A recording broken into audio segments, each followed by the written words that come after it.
Hello and a very warm welcome to everyone watching this video in which I'll be explaining the CAP virtual inspection process. So let's start. After watching this video, you will have a good knowledge about the electronic reviewing of the documentation and you will have a clear perspective of the differences between the two inspection categories. Furthermore, you will get to know about the virtual opening conference and inspection process. And last but not the least, I'll be explaining the virtual summation. The first question that comes to mind is who can have the virtual inspection? Well, the first and foremost requirement is the availability of the required technology, that is camera, mic and high-speed internet.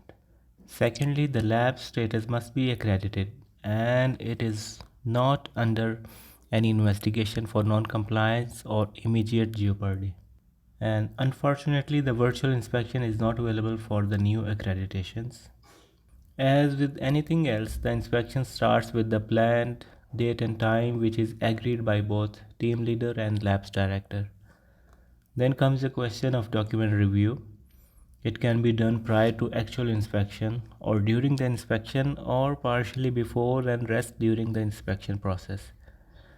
Next thing to choose is the software, and most of the virtual inspections are carried out using the Zoom. The team members and the lab share the contact information to ensure proper communication is set up. I would like to acknowledge the CAP assignment team who is immensely helpful to link both parties. So for the document review, the lab uploads their documents to their organization profile or grants access to the CAP inspection team to their document management system. The lab doesn't need to upload the full 2-year records.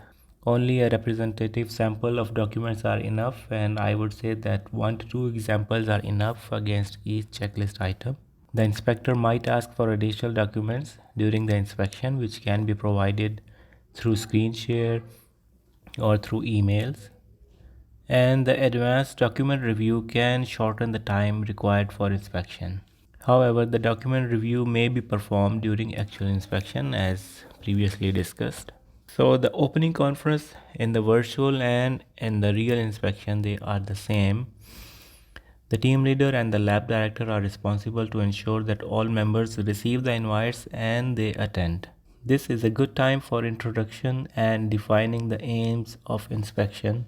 And usually in the opening conference, the inspector and the corresponding representative from the lab are paired and they get to know each other. And it is highly advised to go over the schedule one more time to ensure everything is in order. Also, we can check the audio video quality if it is acceptable to proceed with the inspection or not. The CAP assignment team can help in creating separate meeting rooms for individual inspectors. So if the lab has 8 or 9 sections, so the CAP assignment team would create corresponding rooms. So each room will be occupied by an inspector and the corresponding person from the lab. The team leader conducts interviews with hospital administration, chief of medical staff, and medical director. The other inspectors inspect their respective sections, and the inspector directs the cameraman to move and show the areas that need to be inspected. And usually during the opening conference, this thing is stressed that the cameraman should follow the lead of the inspector and show the areas of the lab which are being asked for. The inspector will ask questions to the staff to determine the compliance. For the inspection process, the CAP inspectors, they usually follow 3 different techniques: the road technique, follow the specimen technique, and the teach me technique. So in the road technique, the first thing is to read the policies, procedures, and documentation. So they can read the policies during the advanced document review time, and then during the actual inspection they will observe the lab activities and they will ask the open-ended questions, and with the answers to that questions they will discover the non-compliance. Secondly, they can observe the pre-analytic, analytic and post-analytic processes for a specimen, that how it starts from the beginning to the end, and then they can select a process or equipment or any task that is going on in the lab and ask the technologist to teach me. The document review during the inspection We can quickly share the documents by just displaying the document in front of camera, and usually the quality of Zoom video is sufficient to read the documents.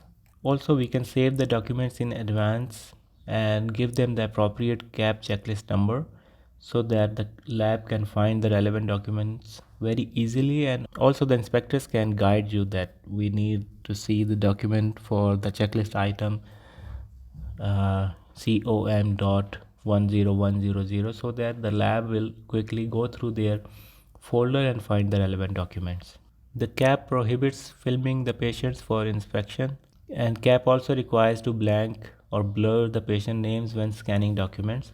And when we are showing the patient report through the camera, it's advised to fold the upper part of the report, which contains the patient demographics, to hide the patient's identity.